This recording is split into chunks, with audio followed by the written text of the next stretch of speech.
கச்சத்தீவு பிரச்சனையில் வெளியுறவுத்துறை அமைச்சகத்தில் இல்லாத அதிகாரி ஒருவரின் பெயரில் ஆர்டிஐ தகவல் பெறப்பட்ட விவகாரம் குறித்து நீதிமன்றத்தில் வழக்கு தொடரப்படும் என்று தமிழக காங்கிரஸ் தலைவர் செல்வ பெருந்தகை தெரிவித்துள்ளார்.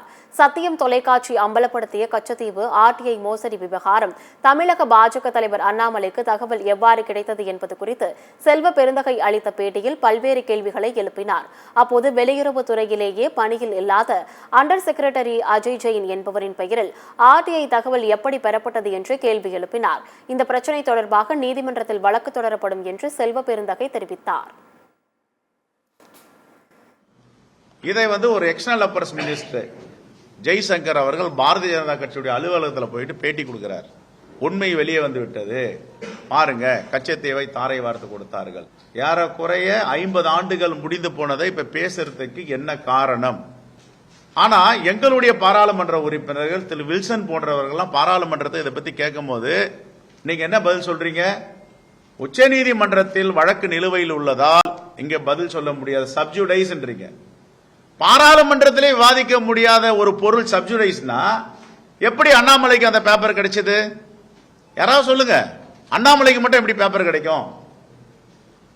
இந்த பாராளுமன்றம் ஜனநாயகத்துடைய கோவிலா இருக்கின்ற, ஆலயமா இருக்கின்ற பாராளுமன்றம், இந்தியாவுடைய சட்ட திட்டங்களை ஏற்றுகின்ற பாராளுமன்றத்தில் விவாதிக்கவே கூடாது தப்பு அப்படின்னா அந்த மெட்டீரியல் எப்படி யார் கொடுத்தாங்க? அண்ணாமலைக்கு எப்படி கிடைச்சது?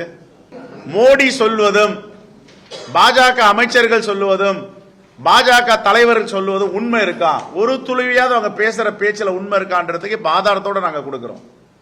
இது வரைக்கும் உலக வரலாற்றுல, இந்திய வரலாற்றுல, உலக வரலாற்றுல ஒரு பிரதமர், ஒரு வெளியுறவுத்துறை அமைச்சர், ஒரு தலைவர்கள் இப்படி அப்பட்டமா, இது ஆள்மாறாட்டத்திற்கு சமம், ஒரு இல்லாத செய்தியை இருக்கிறதா ஒரு அகர்வால் என்பவர் கையெழுத்து போட்டு கொடுத்திருக்கார்.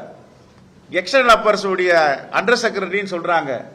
ஆனா அந்த அகர்வால் அந்த டிபார்ட்மெண்ட்ல கிடையாதுன்னு சொல்லுது அறிக்கை.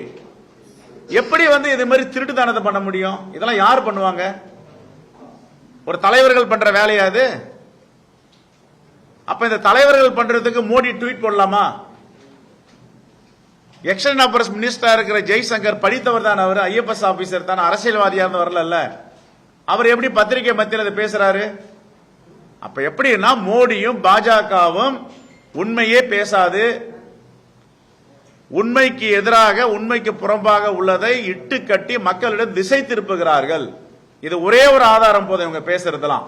அது எருமை அரசியல் ஆகட்டும், பாகிஸ்தான் அரசியல் ஆகட்டும், ராமர் கோவில் அரசியல் ஆகட்டும், எந்த அரசியல், இடஒதுக்கீடு அரசியல் ஆகட்டும், பேசுறது உண்மையே இல்லாதவர் மோடியும் பாஜகவும் என்பதை இந்த ஒரே ஒரு அறிக்கைக்கு போதும்.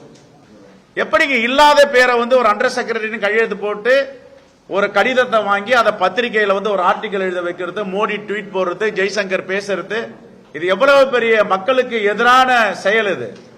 ஒரு பிரதமரும், ஒரு வெளியுறவுத்துறை அமைச்சரும், ஒரு அரசியல் தலைவரும் இப்படி அநாகரிகமான செயலை செய்யலாமா? ஏமாத்தலாமா? இது சீட்டிங்ல, இது ஃபேப்ரிகேட்டட்ல, இது எப்படி பண்ணலாம்? இது இதுக்கெல்லாம் பதில் சொல்லுங்க அண்ணாமலையும் ஜெய்சங்கரையும் மோடியும்.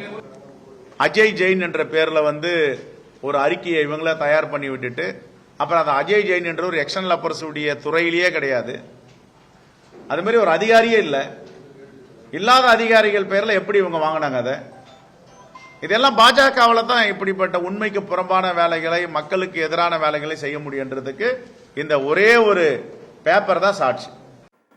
தி லெஜண்ட் சரவணா ஸ்டோர்ஸின் அக்ஷய திருத்தியா ஆஃபர், சவரனுக்கு ரூபாய் 1000 தள்ளுபடி மே 12 வரை.